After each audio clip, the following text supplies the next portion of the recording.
Testing. 1, 2, 3. It just smells like frosting. Peanut butter frosting. Unbelievable in here. I can't wait to eat it. Just want to make sure it's centered in the frame. It looks good. Yeah. It's a cake, baby. Yeah, woo. Stop touching the cake. Stop touching it. All right, let's see how that sounds. Okay.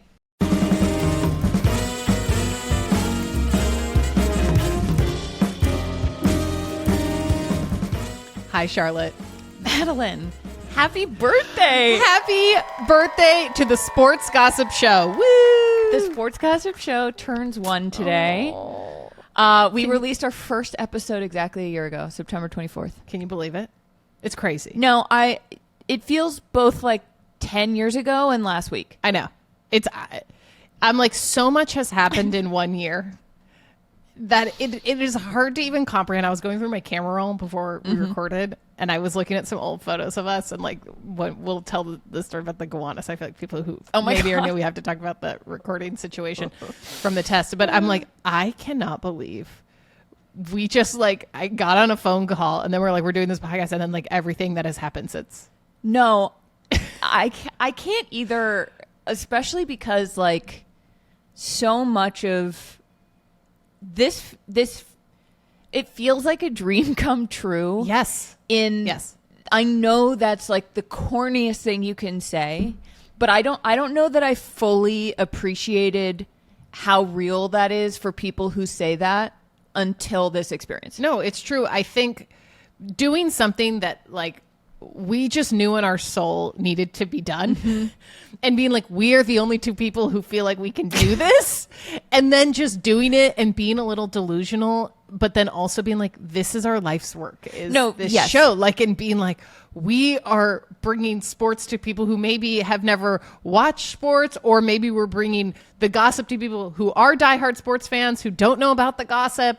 I don't know what it was. I feel like internally it was like our compass is pointing north towards sports gossip in a way that like, I can't believe this is our job. No, do you know what I mean? Yes. I just rambled, but that. No, 1000%. I think, if you don't know the origin story, basically Madeline has had and has this amazing Substack and Personal Foul. You started talking about sports gossip in 2020. Yeah. You asked me to write a blurb in 2024 about the regular NBA season, my favorite piece of gossip. And there was something about the way that we emailed each other. Like, we were both so on top of our business. No, like, it was that and like, I loved what you were doing. And when I saw what you were doing, I was like, oh my God, this is like the words I've been trying to explain what I care, why I care about sports. Yeah. And then we got on a phone call. We talked for 2.5 hours and got off of that call having never met each other before in our lives, saying, okay, cool. Well, we'll do a podcast together. We'll have a lawyer draw something up so it's 50-50. Yeah. And we planned an entire show, never having met each other in person, met for the first time last September. Which is crazy. I don't think people quite realize we had not met in person at all until maybe this time. It was like 2 weeks. Yeah, it was like 2 weeks before we did this test recording in a really hot studio in Gowanus. Like, we had fully a business plan. We had graphics. Yes, and we were like, we're starting it ourselves. Full disclosure, we had an offer from a company to do this. Very not good offer, and I think both of us were just like, okay. We're doing it ourselves. We're doing this ourselves, which is what we said for the entirety of the podcast until we got picked up by The Athletic. Which is amazing. Which is like, and I wish that you all could have, we really should have recorded some of our early conversations. Oh my God, I know. Because we kept saying, I think every time before we recorded an episode, we'd be like, look, we might be crazy, but like, we're going to have a sports gossip empire. Yeah. And then we would preface everything being like, we might be delusional, because at that point, we were two people in my apartment where we still are.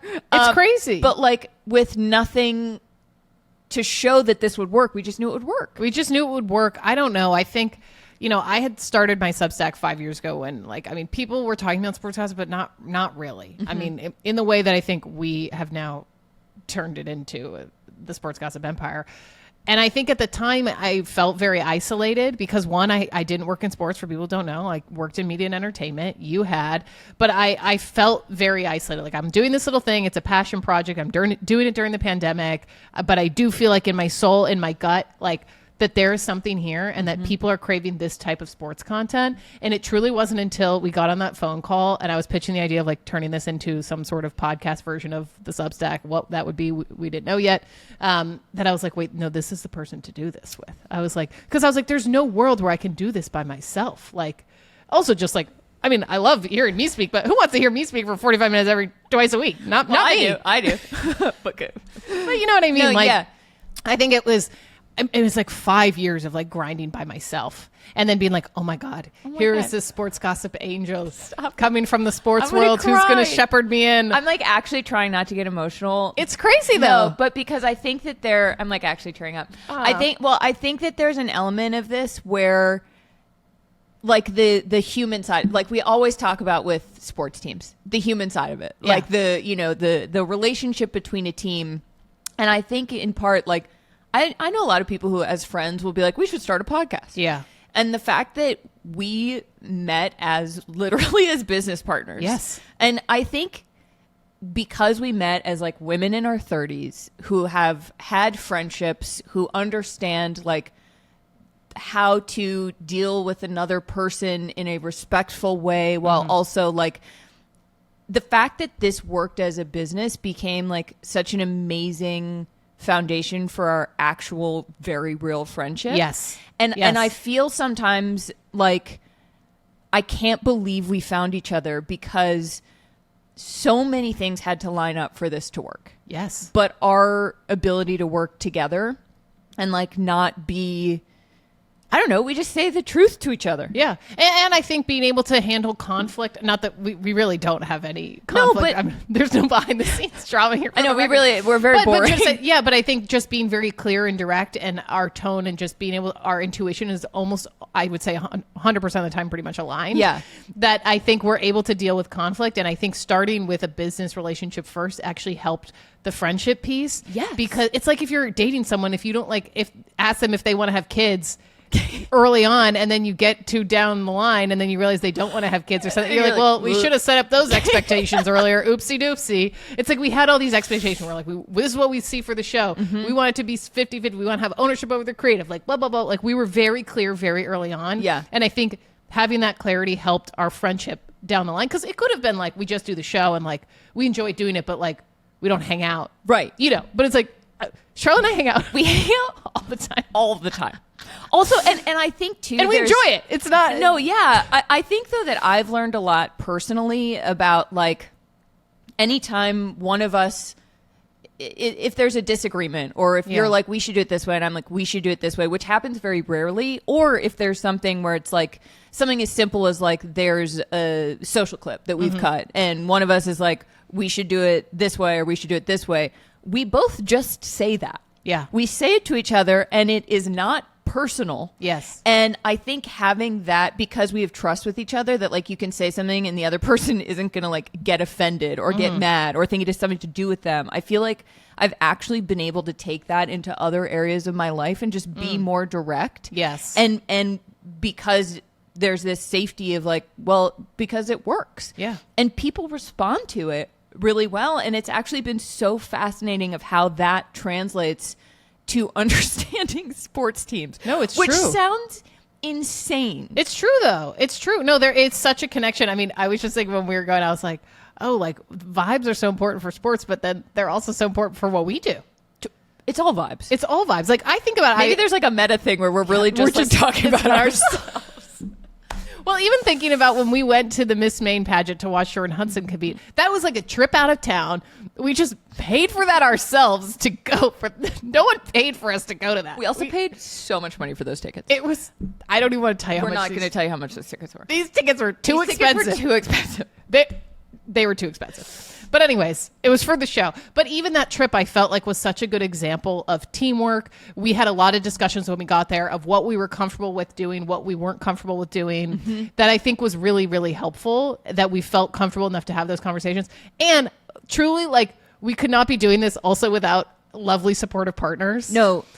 my husband Cutter, Charlotte's husband Tyler, truly like they came on that trip, not even using that trip, but like my husband made the graphics. Tyler helped us figure out how to film this. Tyler bought the camera you're looking at. Thank you, Tyler. Yeah. And so it just felt like this great like team effort of sports gossip. Yeah.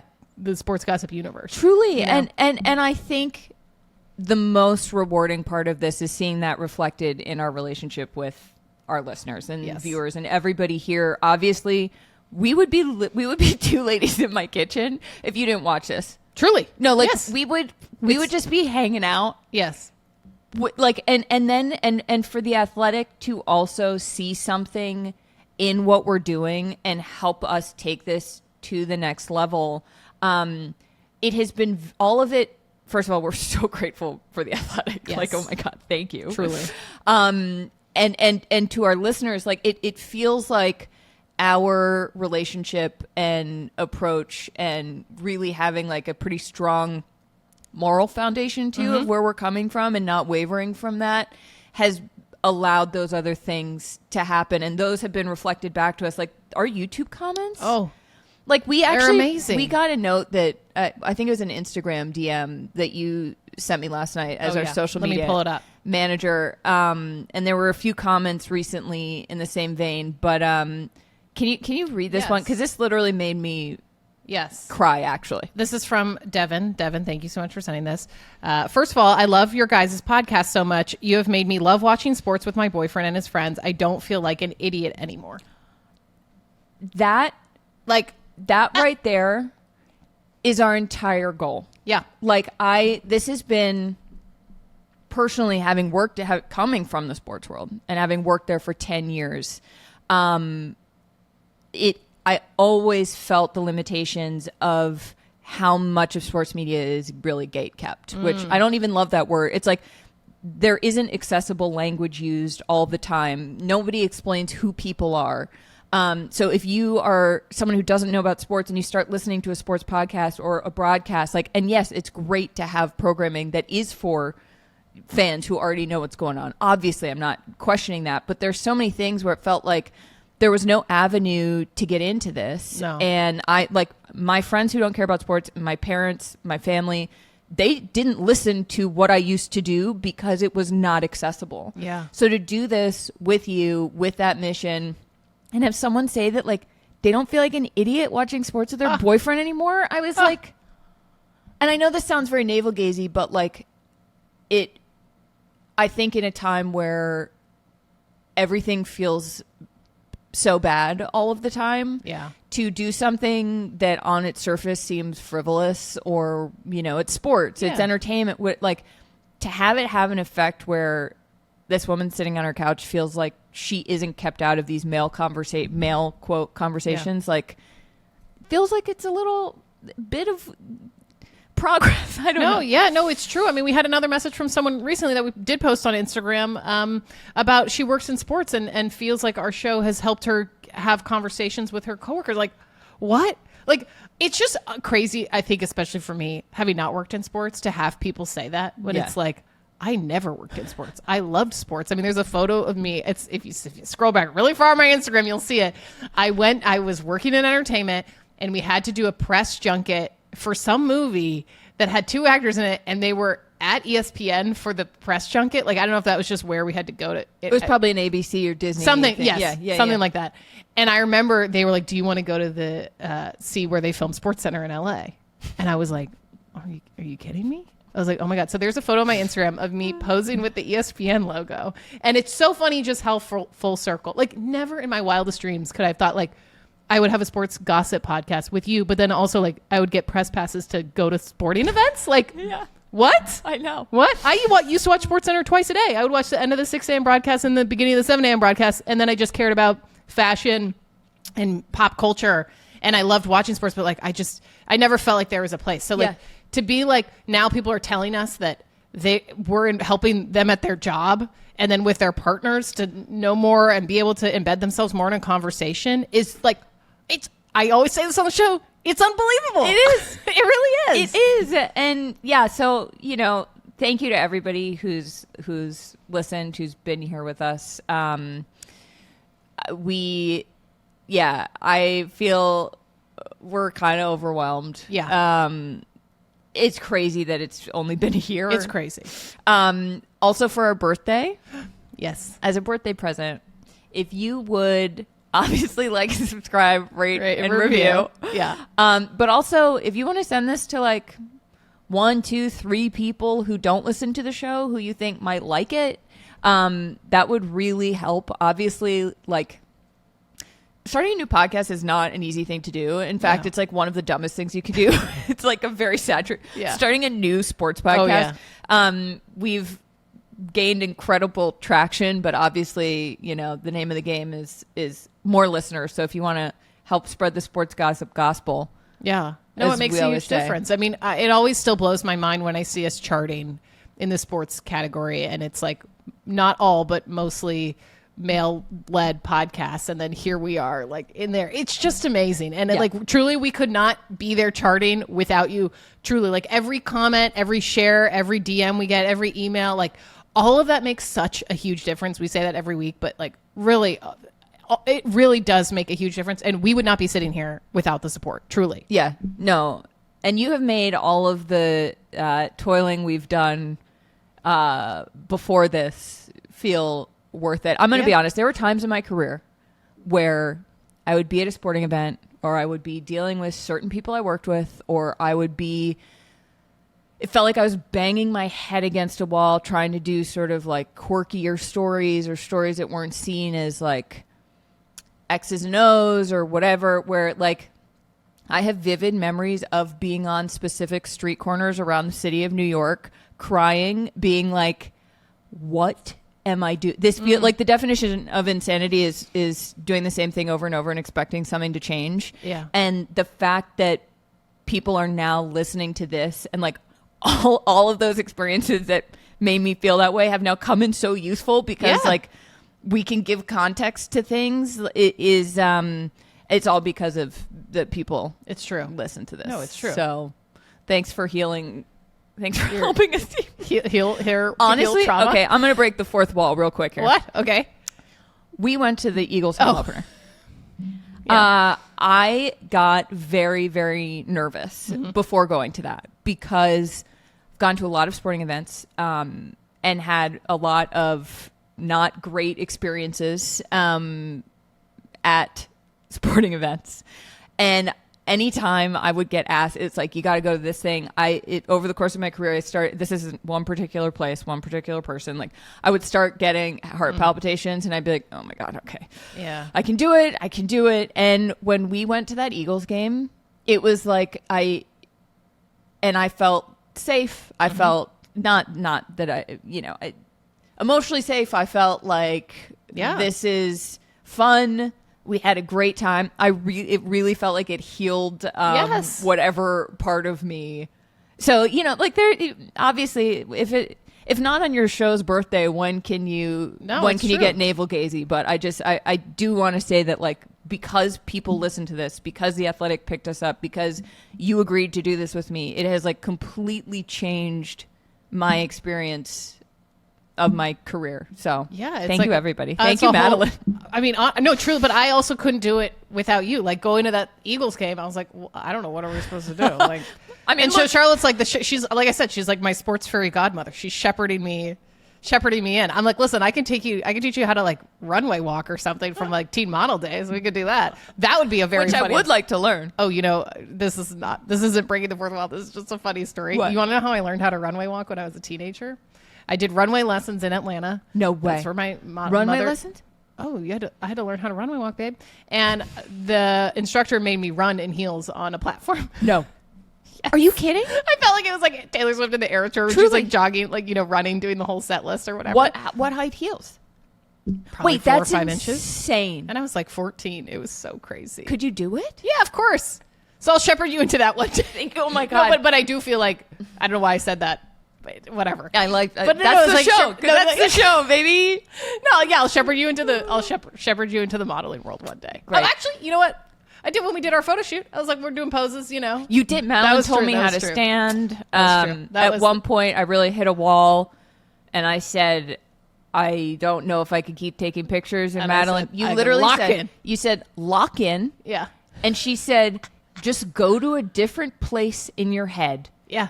And I did, and we finished the photo shoot. Yeah, if you want to smile, it's like, I mean, listen, I did a lot of 20-hour shoots with like wearing weird stuff. No, it was crazy. Also, I looked at your face, and there was nothing behind your eyes, and I was like, oh, she's gone somewhere else. You go to a different place. So we're both shepherding each other into different worlds in different ways. Yes. But truly, like, we really couldn't do this without you. I couldn't do this without you. Couldn't do this without The Athletic. Yeah. Our lovely supportive partners. Yeah, when The Athletic came along, computers, also breaking the fourth wall, we were hitting a point where we were like, how are we going to keep doing this? I know. Ourselves. So it was a lot. Thank you so much to Gabby Scelzo. Gabby is an unbelievable cake maker in Brooklyn. If you're in New York, we'll put her Instagram on the screen. She also is the cake maker to the stars now. She's killing it. Gabby makes cakes for people way more famous than we are, but she's been a SGS listener from the beginning. Yeah, right. And has and made us this beautiful cake. If you're wondering what it is fluffy chocolate with a salted peanut butter icing, buttercream icing. I believe so. Yes, her cakes, and I truly, this is not sponsored. No. Her cakes are unbelievable. Like, we got one made by her last year, and it was like, it really was the best cake I've ever had. When I picked it up today, I said to her, I'm not exaggerating when I say this was the best cake I've ever had. So if you need a cake for an event, get a cake from Gabby. They are like, I'm freaking out with the microphone. They're so good, and I can just smell. I can't wait to eat this cake. Do you know how rare it is to have a beautiful cake that tastes good? No, it's true. How many weddings have you been to where that cake is the Michelangelo sculpture? Michelangelo's David as a cake.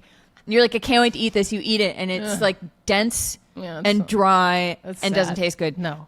Opposite. It looks beautiful, tastes beautiful. It just smells like peanut butter frosting right now. It smells so good. We are very excited to have The Athletic's Ben Pickman.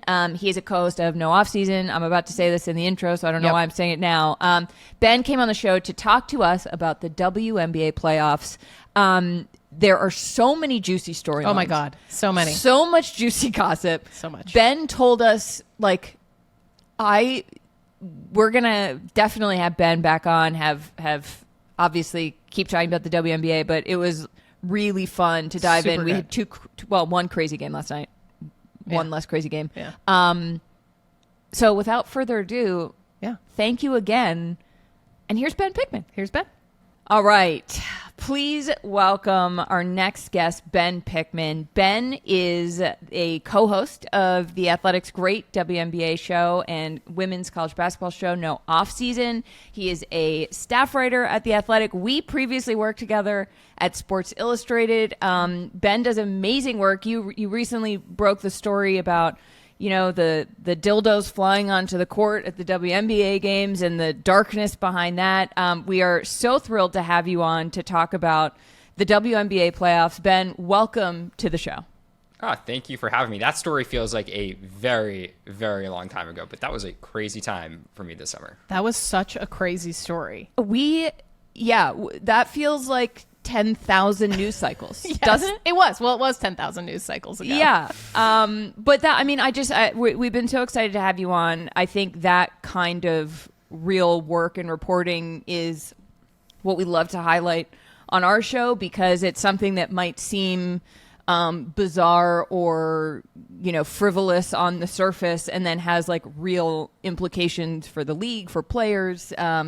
We always say what's going on off the court really informs what's going on it. But let's get right into it. We are in the middle of the WNBA playoffs. We had one crazy game last night and one revenge game, I guess you could say. But before we get into that, we have to talk about how the Liberty head coach, Sandy Brondello, was fired a year after winning the WNBA championship.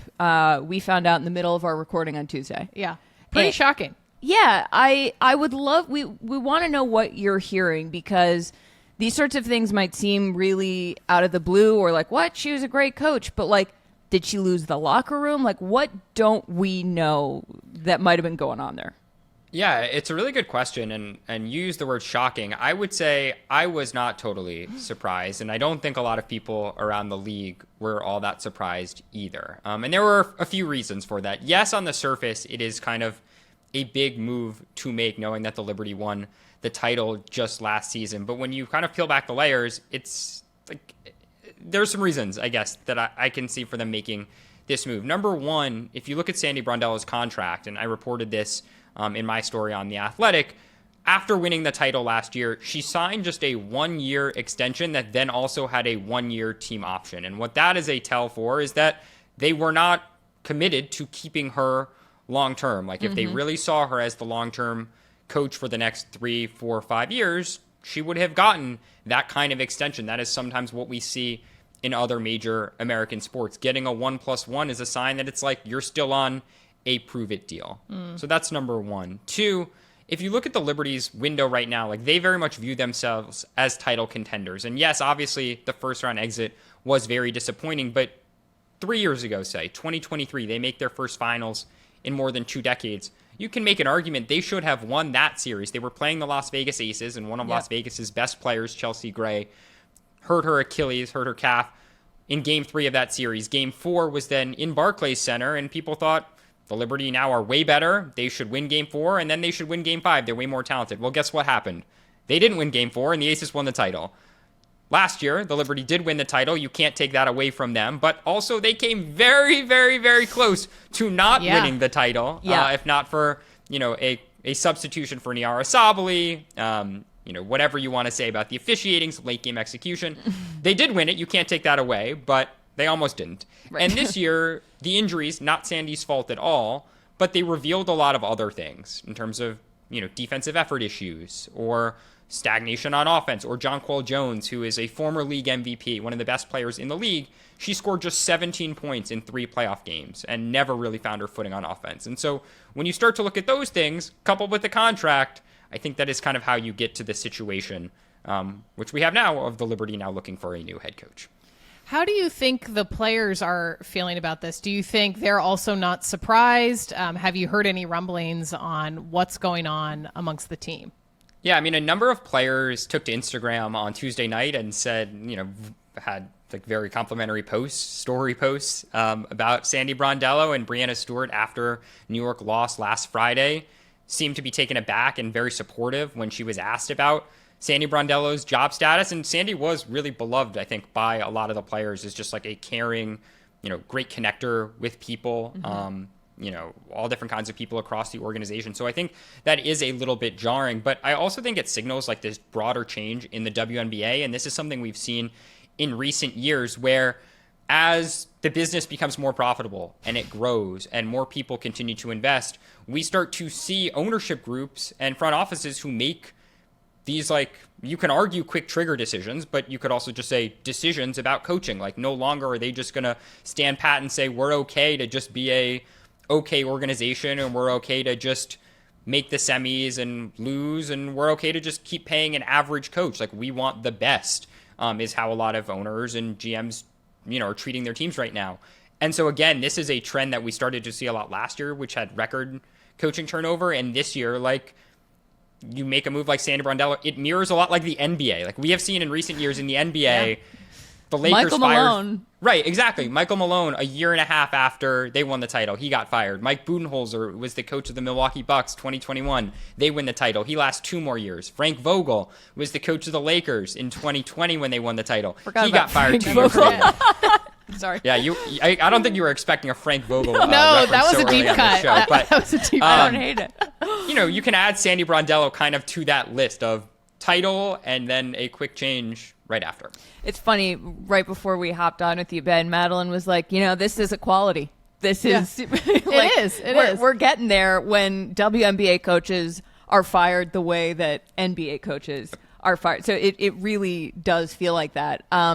Real quick, I promise everybody we will get to the games last night, but someone who I'm close with, who follows the WNBA very closely, was saying that he was kind of pissed that Sandy got fired, but coaches like Chris Koclanes and Tyler Marsh at the Dallas Wings and Chicago Sky, respectively, are are not being fired after bad seasons. I think especially in Dallas, there's Paige Beckers, the star. They were bad. She was good. It seemed that there was some tension around the coach with players on the team. Is that at all valid to say? Or like, why are those teams sticking with those guys? I just think they're different situations. Like, they're different teams in different parts of their life cycles. Like, Chicago and Dallas are rebuilding. They were not supposed to be title contenders this year. They did not have the expectations. And, you know, if you're saying those two coaches have another year or 2 more years like the one they had this year, I would bet those organizations make changes. But I think those organizations, especially those two, want to show stability also. They've had some coaching turnover, Dallas especially in recent years. And so I think they're going to give Chris another opportunity. That was his first year as a head coach. They're going to see what strides they can make and then make a determination next year depending on how things go. And I would expect the same thing with Tyler. Like, Tyler was really sought after as a candidate. He was highly regarded as an assistant. He came from the Las Vegas Aces. Becky Hammon. He was close with Asia Wilson and Jackie Young and Kelsey Plum and those players on that team. So it was viewed as a really good hire. The year obviously didn't turn out the way people in Chicago wanted, but I think you just have to give them another year to figure it out, and then people will make their assessment in those front offices, and I guess we'll see what happens from there, really. Yeah, and it might be too early to ask this question, but are there any potential front runners for the Liberty head coaching job already? Yeah. What's the tea, Ben? Who are they going to pick? The big thing, and I've heard this from multiple people I talked to, was they're going to probably take a big swing here. And I was told, wouldn't be surprising if they went in the NBA world. Like, they dipped in their toes in that water and tried to pull someone out of the NBA. Frank Vogel? Who would be, okay, wait a second. Who would be the funniest NBA coach to end up with that job? I don't fully know what I mean by funniest, but I think the answer has to be Tom Thibodeau, right? Imagine Tibbs having gotten fired from the New York Knicks this past spring, just yelling going about down the defense. street. In Brooklyn, in Barclays Center. I think that would be pretty funny. That would be good. I mean, that would be... Look, Spike Lee would feel right at home. He would stop going to Knicks games. He'd be like, this is what I remember. I mean, he already goes to Liberty games, but... wow, that would be really funny. Yeah. Okay, interesting. I also don't necessarily know that I hope that for the Liberty. No, I don't think so either. But, all right, playoffs. Last night, the game between the Mercury and the Lynx was crazy. Yeah. The Lynx were up 20 points. They blew it. In overtime, the Mercury came back to win. I'm going to ask a really dumb question here. If you're a casual NBA fan, you might be wondering, were the Mercury supposed to be here? Also, aren't the Lynx just going to win the title and now the Phoenix is like, oh, hey, sorry, we're going to beat you in one game? What is happening? Yeah, the Mercury are a really interesting franchise in the WNBA and frankly in the ecosystem of pro sports because this is really their first year without Diana Taurasi and Brittany Griner, two all-time greats. Taurasi retired last offseason. Brittany Griner signed with the Atlanta Dream. So they've kind of retooled their roster in many ways. And they brought in Satu Sabali, who came from the Dallas Wings. She was an all-W first-team player previously. And Alyssa Thomas, who is a multi-time all-W player from the Connecticut Sun, and she is known as kind of the engine. She's like the triple-double machine, but she gets real triple-doubles and affects the game in all ways, not just people who say Russell Westbrook a la just stat padding. Come on. I'm not saying I believe I'm not saying I believe in that, but Russ got astray. Yeah, that's a little bit astray. But I don't believe in that, but some people obviously say it. But Alyssa Thomas definitely does not stat pat in the same degree. She does. What is so cool about her game is she plays with 2 torn labrums previously in her shoulders, and so she really doesn't shoot beyond 16 feet. Everything is just a push shot, and it's amazing that she is so good that, despite not shooting in this day and age. But I digress to say the Phoenix Mercury play really, really hard. They play with incredible grit. They are this franchise that players around the league really view in high regard because their owner, Matt Ishbia, who is not well liked and not well regarded in the NBA context, has poured a lot of money into the WNBA team. They have this beautiful new facility that opened last year. It costs $100 million, and it's one of the best, if not the best, in the league. and they really pour into their players, and it shows. And those players, a lot of them are new to this team this year. They're learning to play together, and their performance in game 2 just showed that resilience and them starting to gel. Like, do I think they're going to beat the Lynx? They're still certainly the underdog here, but like, they have 2 games at home. They have a great crowd. It wouldn't be the craziest thing. They do have enough talent from Thomas, Sabally, and Kalia Copper, another finals MVP, to potentially pull off the upset here. It did feel like they just had really good vibes, even though they were down 20 and came back. I don't know, energetically, we always talk about vibes on this show, but it really felt like the vibes were working in their favor. Is that something that's been consistent throughout the season, or felt like, oh, that was kind of a fluke, this one game, and, we'll see how the rest of the rest of the playoffs go for them? No, they really do have good vibes. And I think it's because one of the reasons people think is they only have 2 returning players, and they have a lot of rookies on their team. But they have a lot of rookies who are a few years removed from college. So they're new to the WNBA, but they are like 26, 27, 28 years old. So they've been playing pro for a while. And Phoenix, with the Mercury this year, is really their first opportunity to make an impact in the WNBA. So they've played overseas for a few years, or they're international players who are finally coming over.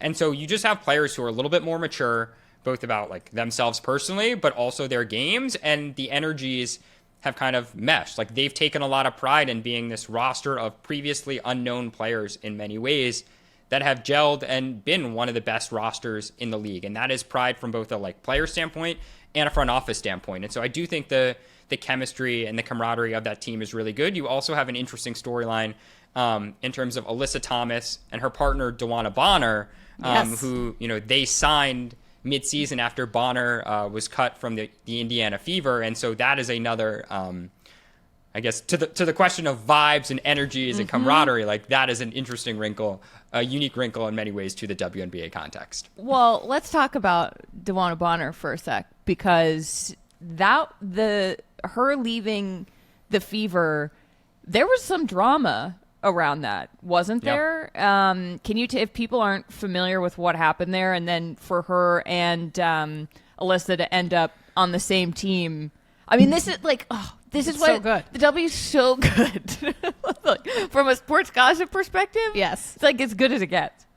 Yeah, exactly. And this is a really interesting scenario, because DeWanna Bonner looked at joining the Phoenix Mercury over the winter, and they looked at signing her. They had to first trade for Alyssa Thomas, but in the end, she did not go to Phoenix on the first go-around. She had played with Thomas for the past couple of years. It's really where they got to know each other even more deep in their relationship, personally and professionally.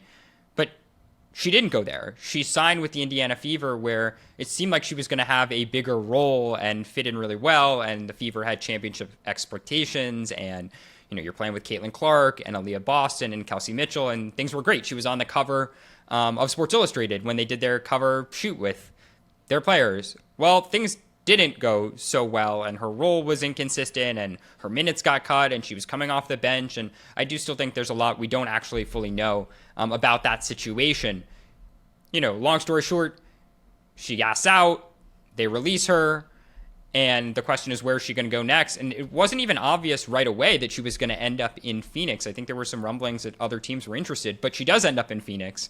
And the question then was like, what does this mean for the mojo of the team? Like, yes, she's obviously super close with AT, but that's a totally different wrinkle, personality, and she's a potential Hall of Famer that you're throwing in the mix. And as we talked about, like, the vibes were really good at the start of the year, and she's fit in, and we've seen her make some big shots in key moments. At the end of Game 3 in the first round, they played the New York Liberty. She hit a really big contested shot with like less than 90 seconds to go. That was one of the most important baskets of that game. And, that's the kind of play like you make, and it's all worth it if you make that kind of shot. And no issues, it seems like, with adding DeWanna Bonner at this point in the season. Yeah, it's funny when they went to overtime, I was like, oh, vibes are bad for the Lynx. Yeah. It just seemed, I don't know what, listen, I'm not a WNBA expert, but it didn't feel cohesive. And I was like, I don't know, something's off with those vibes. And on Phoenix is looking good. MVP candidate Nafisa Collier's birthday. That's a heartbreaker. I mean, is there anything interesting there or gossipy there with the Lynx right now? I feel bad. We just, the Lynx are like the front runner to win the championship, and we can't not talk about them. I mean, the most interesting thing, how much about Cheryl Reeve and some of her comments are you guys aware of? Definitely a little familiar, but I think probably some of our listeners are not tapped in. So fill in our audience. Yeah, so this is so good. Cheryl Reeve is very outspoken. She is not one to mince her words, and she is known for her kind of wry, sarcastic, but also kind of truthful and veiled truths, upfront truths, whatever you want to call it. She's got a great sense of humor. She's been coaching for decades. She's an all-time great. And there was some interesting back and forth between her and Becky Hammon, who is the coach of the Las Vegas Aces, because Becky Hammon coaches A'ja Wilson, who was just named the MVP, and Cheryl Reeve has been pushing and pushing and pushing for Napheesa Collier, her player, to win MVP. And there was also some debate about Defensive Player of the Year. A'ja Wilson was a top contender, and Alana Smith, a center on the Minnesota Lynx, was another contender. And Becky Hammon was talking about the A'ja Smith race, and she basically said, to me, there's no comparison. A white-tailed deer looks really good until an elk walks into the room. And such a specific reference. Very specific reference. Okay. Super fair question. Then, when Alana Smith wins the award and they do this press conference, Cheryl Reeve responds to the comments and says, I'm just so proud that Alana Smith is a Minnesota Lynx, super proud that this honor was bestowed upon her, and we love our white deer. So they very much are listening to each other's comments in the media about hunting, about players, and they're just complaining about refs all the time. It's a good time. Would recommend their press conference as theater alone. Oh man, we need more. Like that's what I want from coaches. Yeah. Well, I also like kind of like it's like tagging a joke or like kind of like a callback to a reference, and like that feels very poetic, and it feels like you're watching a reality show. You know what they're doing kind of is in a negging way, they're yes-anding each other. Right. It's improv. Improv. It is. It's a beautiful thing. It is. And there's no harm to it. It's just good fun. It's just good competitive fun. And if we get them in a finals, it's just going to be theater, like back-to-back press conferences for however many games it lasts. Yes. Oh my God, I can't wait. All right, so we mentioned the fever in terms of DeWanna Bonner not being there anymore. A lot of their players are hurt, most notably Caitlin Clark. Don't know if you've all heard of her. And it felt like when she got hurt and they've had all these other injuries, that was kind of it. A championship season, a team that was supposed to be in the championship would not be. But now they're in the semifinals and they got a game off of the Aces. Obviously, they lost last night, but how is this happening? And is there a chance, was that game one that they won a fluke? What's up? Yeah, we use the word grit and resilience in the context of the Phoenix Mercury. It is another word we have heard a lot about the Indiana Fever. You mentioned it, Charlotte. They've had 5 players go out this season with season-ending injuries, in a kind of cruel sports writer detail also. Their player development coach also tore his Achilles. So, No. people... It's not a joke. It's like a sad aside that even the player development coach is out for the season for what he can do. That's awful. On the court. Yeah, not good. But it's been that kind of year for the Indiana Fever. The good thing for them is that they have Kelsey Mitchell, who was their number 2 pick back in 2018, and she has been with the franchise since then and seen a lot of losing in her time. Not until last year had the Fever made the playoffs in her tenure. She hadn't won a playoff game in her whole career until this season, until they beat the Atlanta Dream in the first round. And she right now, number 5 in MVP voting. She's likely going to be all WNBA first team, one of the 5 best players in the league. And if you look at game 1, very simply, she scored 34 points in game 1.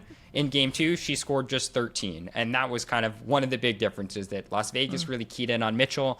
And if you're able to slow down Kelsey Mitchell, right now you're generally able to slow down the Indiana Fever because she is so important to everything that they do. Was it a fluke? Not really, because Kelsey Mitchell is that kind of player, but do I expect the Indiana Fever to advance past the Las Vegas Aces? No, I do not. I think the Las Vegas Aces are the more talented team, the better team, the more experienced team, and props to the Fever for getting to where they have gotten with all that they have gone through, all the injuries and all the roster changes, but I think talent is going to win out in this series in the end. Yeah, I do feel like that's the case, except it would be such a good story if they, with all of these injuries and then somehow they like pulled out winning the series. That would be amazing. Yeah. It'd be great television. Although, selfishly. I mean, for the show. Selfishly, yes. Also selfishly, though, Aces, Lynx, Becky Hammon against Cheryl Reeve in those coaching press conferences after. Either, I don't think we can lose. No. I mean, and the Mercury, it feels like these are kind of win-win situations when it comes to storylines. There's not like a dud. If one team makes it, you'll be like, well, that's boring. No, that is true. I don't really think there is a dud. It was very funny. Sophie Cunningham last week, I think it was on her podcast, said like the league wants the Fever to lose. And I don't really understand how you can make that argument. I don't know how much we want to wade into those waters, but look at the ratings. Why would the league root against the Indiana Fever here? Yeah. Sophie Cunningham, right. I do feel that you could get into a lot there, but I think more than anything strikes me as someone who needs a chip on her shoulder as motivation. And I think having a podcast for some players is like a really good way to broadcast what that chip is at any given moment. The doubters are undefeated. The Yes. doubters are always undefeated. Exactly. Undefeated. All right. Should we move? Is there? Oh, we got to talk about it. Yeah. Go for it. All right. Angel Reese. Chicago Sky. There's been a lot made of the fact that she would not be made available for exit interviews with, I believe, 2 other players. She had some comments about her teammates. She said Courtney Vandersloot was too old as a 36-year-old. I took that personally. But is she now doing an exit interview on her podcast? And like, what is an exit interview? What's happening here? Did you see who her first podcast guest appears to be when No. she brings it back? No. Who? Common, it seems like. So, that's a different kind of moderator or foil to have in an exit interview conversation, to go from like your PR person to Common potentially. Conversation with Common feels like a pretty good Interesting. upgrade. Okay. All right. Yeah. I mean, I'll take it. Okay. I'm intrigued. Yeah. To your question, what is an exit interview? So basically, players traditionally have to, or traditionally give these press conferences after a season is over. Usually it's the next day or a day or two after, to the media, and it is a way to sum up the season. Just reflect on the year, maybe publicly say how they are approaching the offseason, goals they have, what they're up to, if they're playing in Unrivaled, the new 3-on-3 league, if they're going to play overseas, whatever, if there's just projects they want to talk about. And they're not required by the league. So the fact that she is not doing it, she is not the only player, as you mentioned, on her team not to be doing one. Ariel Atkins, one of her teammates, Courtney Vandersloot, you mentioned, they are also not doing one. Certain teams, as an entire team, are not doing one. The New York Liberty did not do public exit interviews with media. The Atlanta Dream did not do player public exit interviews with media. The Los Angeles Sparks did them, but they did them after their final game, like not a day after. So there is not like a hard and fast rule. She's not going to get fined for not doing them. And it's not that surprising, frankly, that she isn't doing them, because like oftentimes what we see in the WNBA is once a player leaves their kind of team bubble, their team ecosystem, they're harder to track down, and they're kind of out doing whatever they want to do in the offseason. And in the case of Angel Reese, that is a lot that she has going on, right? Like, we saw players from the Los Angeles Sparks, they did their exit interview. Rakia Jackson, the next day she was at New York Fashion Week. Like, can you imagine if she skips her exit interview? Well, you're not going to get her for 4 or 5 days because she's in New York at Fashion Week, right? So, like, Angel Reese has a lot going on. The fact that she's not doing it, she's not alone there. Maybe, does it speak to her not wanting to comment on the season, her future? Like, what is it? I would obviously love, selfishly, to ask her questions about the year. I'm sure all these other reporters would too. I would never advocate for someone not to do an exit interview, but if you want to put like a PR spin zone hat on, like, what does she have to gain also by doing it and reflecting on the year. I don't know if you have a thought on that. Well, I also think these players like Angel Reese, Sophie Cunningham, they have podcasts, and I would imagine there's a world where they want to capitalize on the exclusivity of a quote unquote exit interview for their own audience and own gains beyond just, the money they're making as a professional basketball player. They're like, well, we want to do this interview because maybe we'll get more downloads for our podcast, and that could lead to bigger sponsors, and who knows what else that could lead to. Are you seeing around the league that more players, I mean, we talk a lot about like athlete podcast universe, but that they're potentially maybe going to kind of save these moments of these exit interviews in other formats to benefit their brand beyond just being a professional basketball player?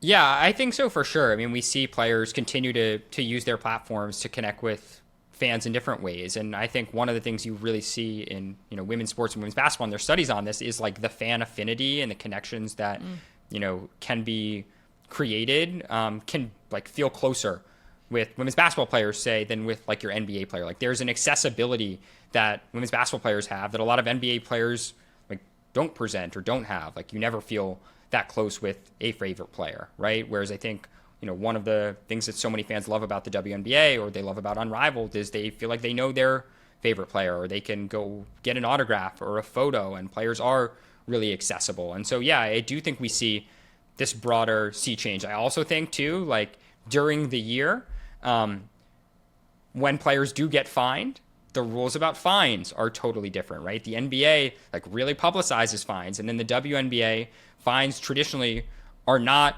publicized. They're not transparent unless a player comments on them. And if they are fined, usually it's for like hundreds of dollars. Like Caitlin Clark was just fined $200 for criticizing an official via like some comments she made on Instagram. $200.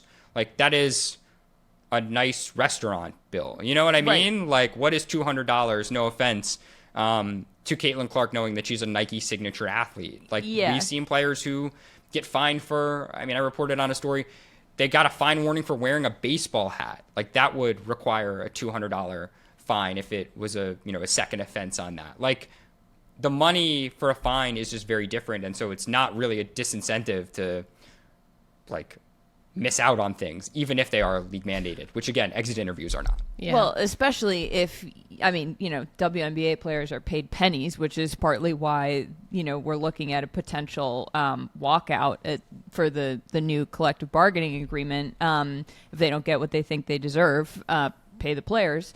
But also, like, if you are someone with a profile, especially coming off of an NIL situation in college, the way Angel Reese did at LSU, also I neglected to mention, she's with the Chicago Sky, if you weren't familiar.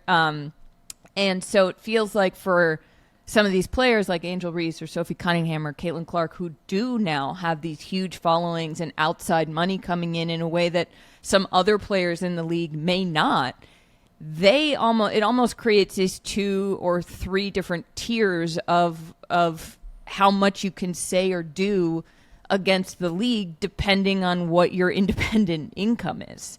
And someone like Angel can or Sophie, who constantly is talking about getting fined on her podcast and, has gained like 1 million followers this year. Like, are you seeing that at all? Like, have you talked to any players about how they feel about that? If they're not someone with massive NIL money or a podcast? You just see it where like, I'm sure you guys do this metric a lot, but like Instagram followers is a Madeline literally metric. wrote her thesis on Instagram followers. I did. I wrote my master's all about how celebrities use Instagram. So I spent a lot of time looking at those follower counts. Yeah. Right.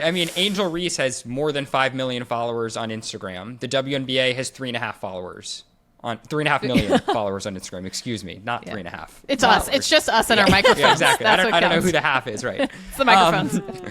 But like, I think that tells you everything you need to know. And I'm sure that, she has way more followers than the Chicago Sky as well on Instagram. And so to your point, Charlotte, like she can get her message out in whatever way she wants to more people because her platform is just bigger than the league's official channel, than the Chicago Sky, who have just 600,000 followers on Instagram. Like there is this push and pull that I think a lot of players feel, that a lot of team PR people, wrestle with about like how to manage players that they have and the responsibilities that come with being a professional athlete, the contractual responsibilities that like come into media regulations and talking to the media and what is the role of journalists who cover the WNBA. And there's a lot of different people who cover the WNBA, right? There are traditional like outlets, legacy outlets, like The Athletic or like Sports Illustrated, right? Or like ESPN.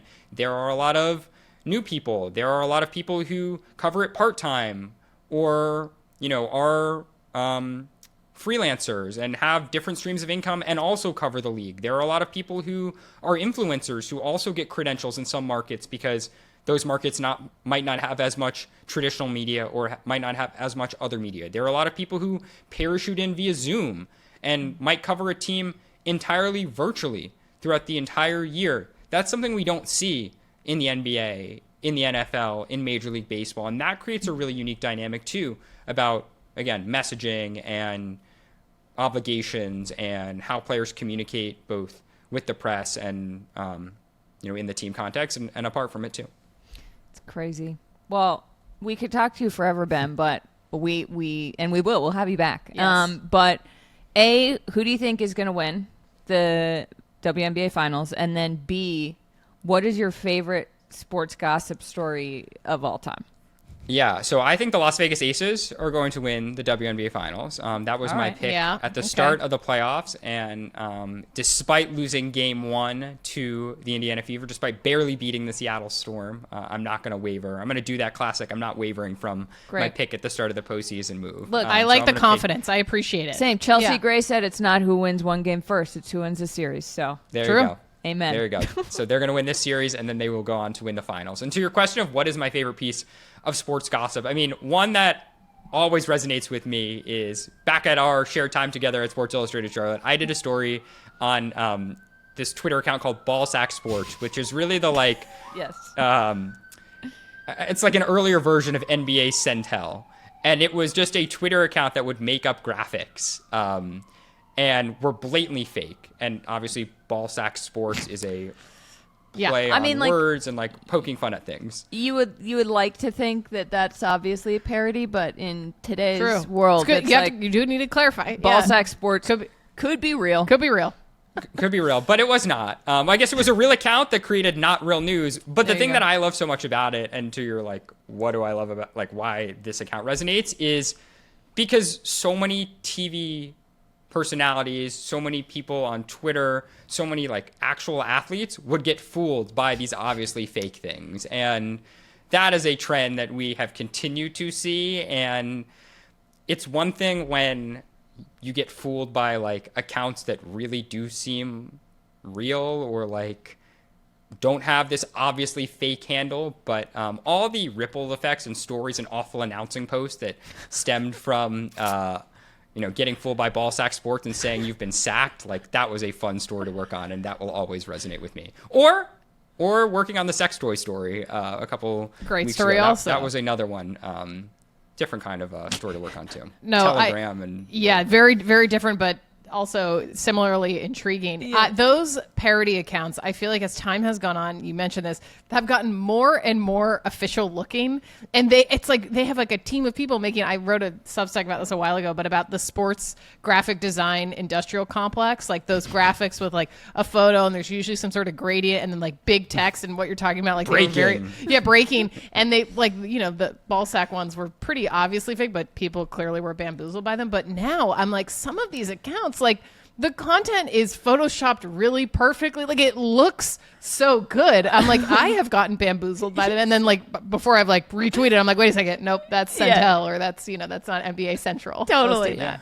And players like oftentimes they see them and they think they are real. And it's one of these like hard to then explain, oh no, this was not real at all. No one actually reported this. No one actually tweeted this. This is a broader, we could do like hours on misinformation. Yes. So I don't think we need to do that now, but No. yeah, that is an important topic generally to keep discussing. Yes. My favorite bold graphic with a gradient and big words was when Sam Darnold was the quarterback of the Jets and he got mono and they just had a graphic that was clearly like a pre-prepared injury graphic and like a picture from Media Day where Sam Darnold's pointing at the camera and it just says out indefinitely mononucleosis. And it was like, what? Like, yes. Like, he is out. But, like, maybe we didn't need that graphic. Yeah, maybe not this photo. For that. Anyway, Ben, thank you so much. Everybody listening, you should go listen to and subscribe to and rate and review No Off Season, The Athletic's great women's basketball show. Read Ben's work. Follow Ben. Ben, where can people follow you? You can follow me on Twitter at Ben Pickman or Blue Sky at Ben Pickman or on Instagram or podcast. I don't know, all the platforms. All the places. At Ben Pickman. All the places. There you go. Ben, thank you so much, and we'll have you back soon. Thank you, Ben. Thanks. Thank you, guys.